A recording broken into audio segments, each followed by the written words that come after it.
Welcome to Whose Head Canon Is It Anyway, where the comedy is real, and so is the murder, and even the time travel. But the points don't matter.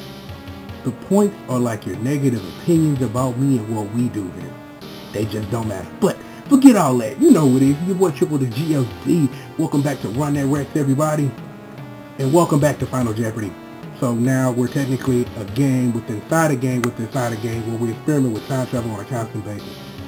Yeah, this just got a lot more interesting.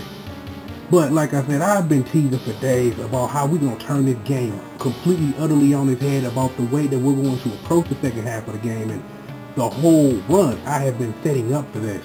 So, me understanding that is that I had to go put the DeLorean up because, I needed something a little more versatile that could fit more people for my time traveling needs. So, called in a couple of favors. I got me a custom-made TARDIS because, because I'm a straight boss, you know what I'm saying? Not everybody, got the hookup with a couple doctors or whatever, but, this is Triple G.O.D. I get whatever I want. Cleaned over great for me in the building and whatnot. So, with all that being said, let us answer today's question. Whose head canon is it anyway? With all of that, welcome to Doppler Lab Stage Warning. There's a lot to do here, but at the same time there isn't. Nothing's changed. Things want me dead. I'm going to kill them before they kill me, and watch out for this spike wall. Just watch out for this seed. There's a spike wall that wants you dead. And, to kill these things with the frost shield.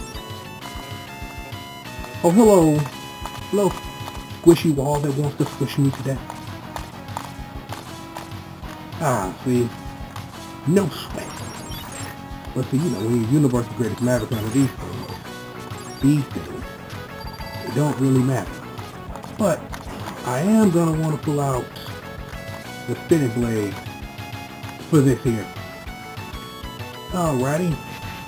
Hello, it's Mad Joey and the Rex 2000. But, because I am me, and that we, kept it in the family, that Zero in the building. Zero is going to, help us avoid a very major catastrophe that could happen in this room if Zero weren't alive. And to completely, utterly spoil it for you, is that if Zero isn't here, on the other side of the room, way over there, is a switch of some sort, which you have to destroy with the Triad Thunder, after you beat the Rex 2000. But without that, the fight's still easy. You can, if you know the weakness, which I have pulled out, which is the spinning blade, of course, is that you shoot Rex 2000 with a couple of these, he's done. So, I really don't think there's no reason to even come back to this later and show you that, that there's something over there in the corner. Zero gonna be badass Zero. He gonna go on Tommy Oliver mode and straight up shoot slice his dog time that shit because that's what he does. So, Zero, at this time, convey to the people at home, exactly what you are here for. X, I've come to help you. I'll stop the collapsing ceiling. You destroy that junk robot. Okay. Rex 2000, Mad Joey, and you dead. See, look at that. No more Rex 2000, no more Mad Joey, no more none of that stuff. Ooh, more tech box. You know how much I love these. And I feel honestly that I'm really getting better in trying to distinguish voices for these characters. So it's helping my voice acting game. So that's always good. But back to the story. X, there's an army of powerful mavericks in Dr. Doppler's lab. They've been modified by Dr. Doppler into war machines. Be careful. I'll watch my step. Thanks, Zero. I'm gonna scout around. I'll catch up later.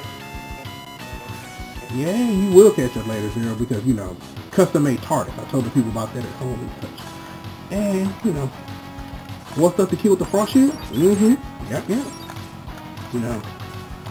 I don't care what show we pretended to be in, what show. Murder never stops. Never sleep. Ooh, I made it down a hole. I never usually do that. Alrighty. We could go that way and go mess with spike balls, but let me just start with this. We have been making decisions this whole game about what you can and what you can't do.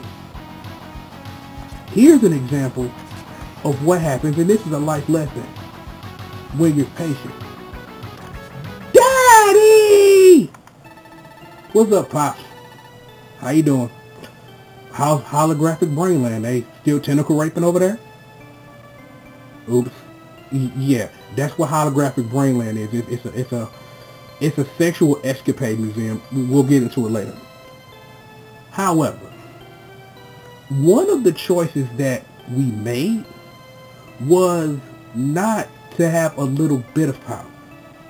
So because we chose to skip a little bit, you know what?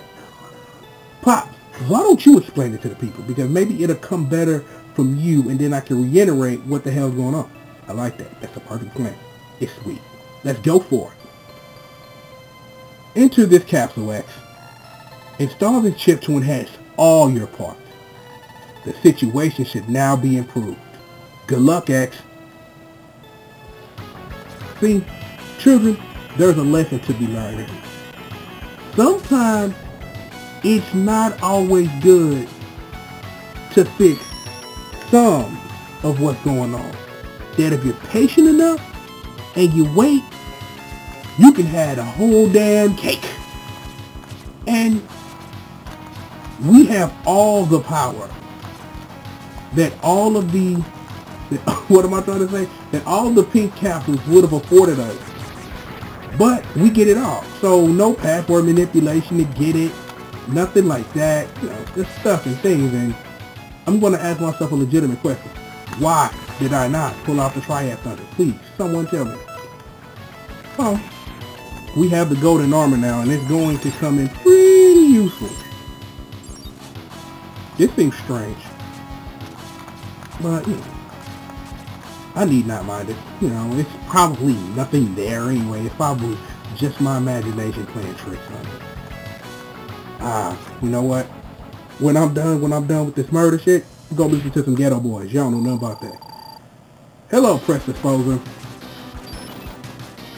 The whole point of this fight is not to shoot his trunk, but it's one of those things. It's unavoidable, and you know, you have really two choices of how to go about this. It's either you can try to do what I'm doing and completely utterly screw up, which will lead to me putting out the tornado thing and him spewing acid everywhere.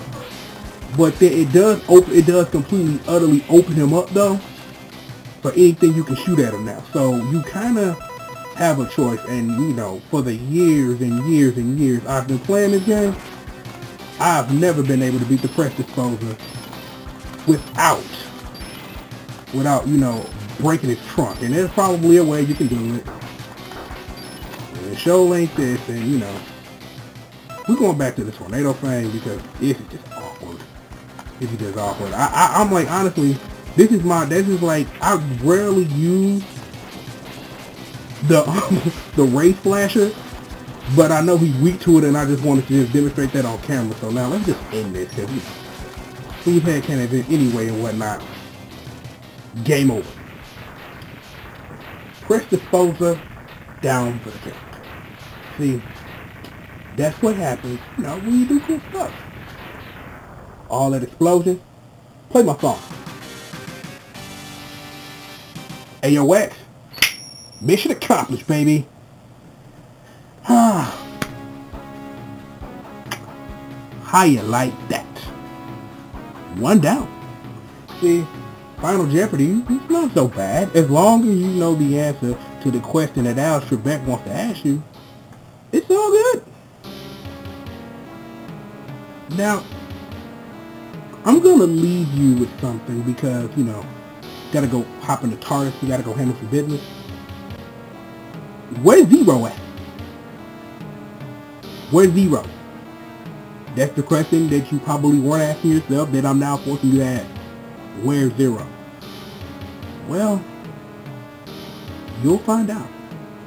Oh yeah, so I gotta go, you know, get into some spiffy clothes because it's a little different hopping in a DeLorean than hopping into a TARDIS because, you know, I can land anywhere and that TARDIS could look like anything. So, you know, stuff and things. So I want to thank my doctor friend who will remain nameless because there are a million of them, and if I tell you who he was, it wouldn't matter because you wouldn't know anyway. So, you know, thanks for the hookup, Doc. Appreciate it. TARDIS over there. Zero. Alternate reality future? Yeah, let's do that shit.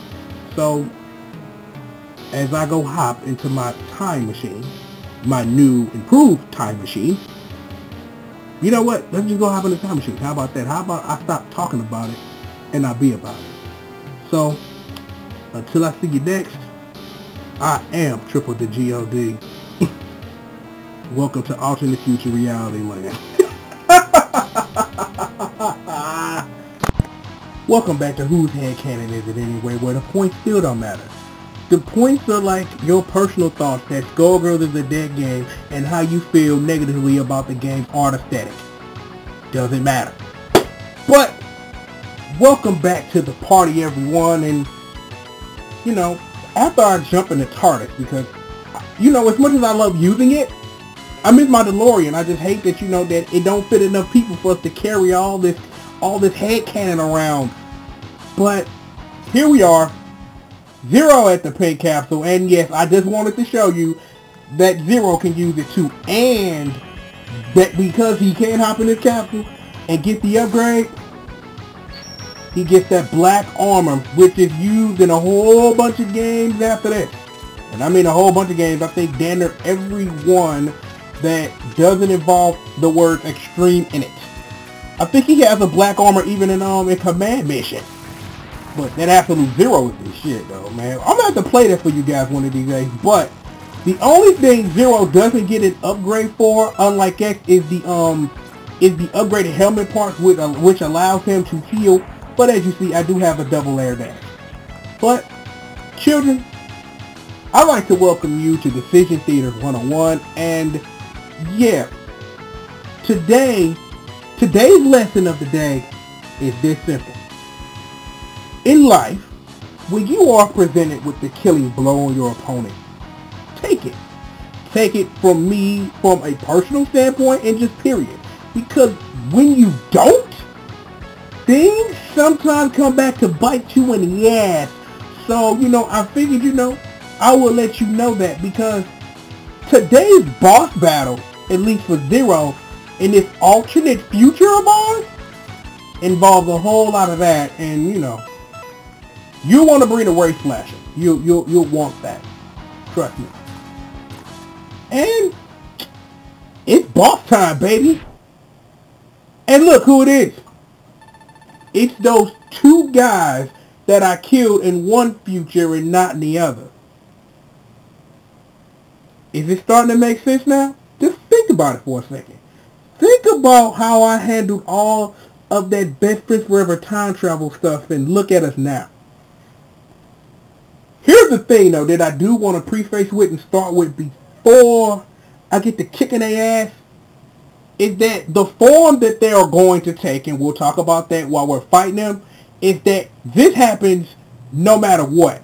So it's kind of an all or nothing thing. It's either you destroy Bit and Bite and you get to fight the Press Disposer like we did early in the video with X, or you destroy one but not the other or anything, and this boss fight happens.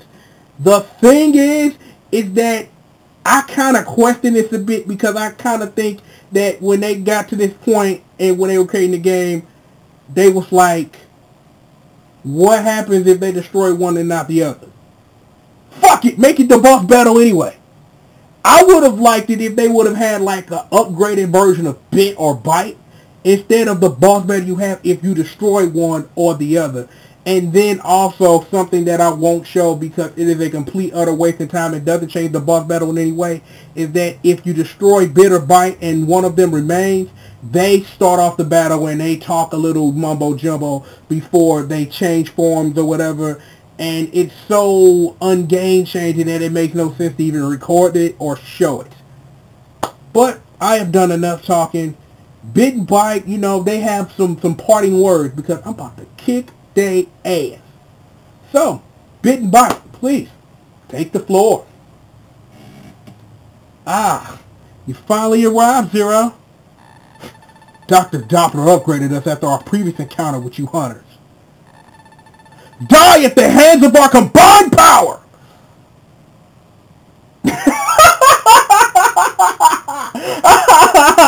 I laugh at you. Y'all funny. I have tears in my eyes, like for real, cause this shit, oh, get out of here.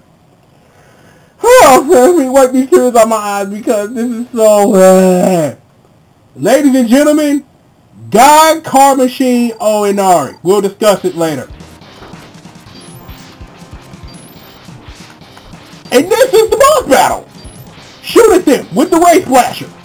You will do more damage to them than they can do to you, and you just hold the shot button until they die.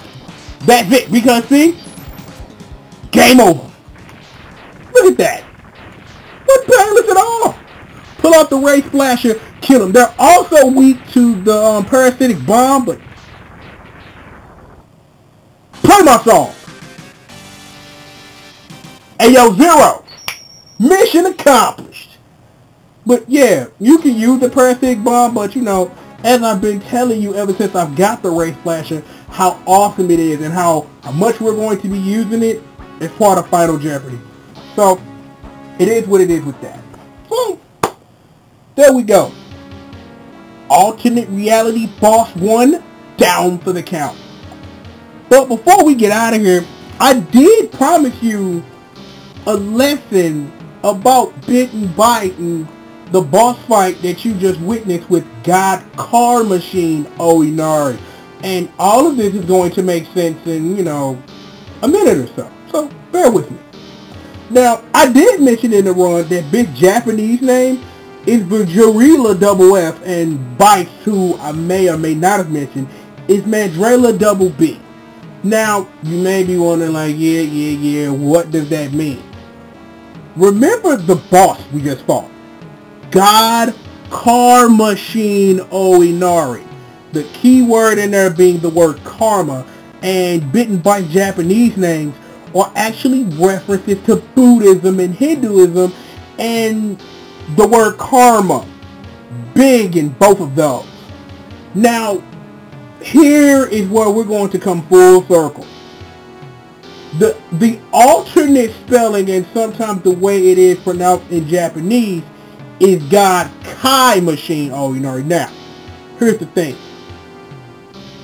The circle of karma, how things come back around, and as you saw, is that when you didn't deal the killing blow to Bit and Bite, they came back. Now, here's where it gets interesting. The alternate name, God Kai Machine Oinari. Depending how the word Kai is written in Japanese, it can mean, one example of it, revision. So if you've ever wondered, like when people talk about the 1940 series from Capcom and they say 1943 Kai, now you know one of the meanings of the word Kai in Japanese, which is revision, and God Car Machine Oinari is a revision and a combination of Bit and Bite together.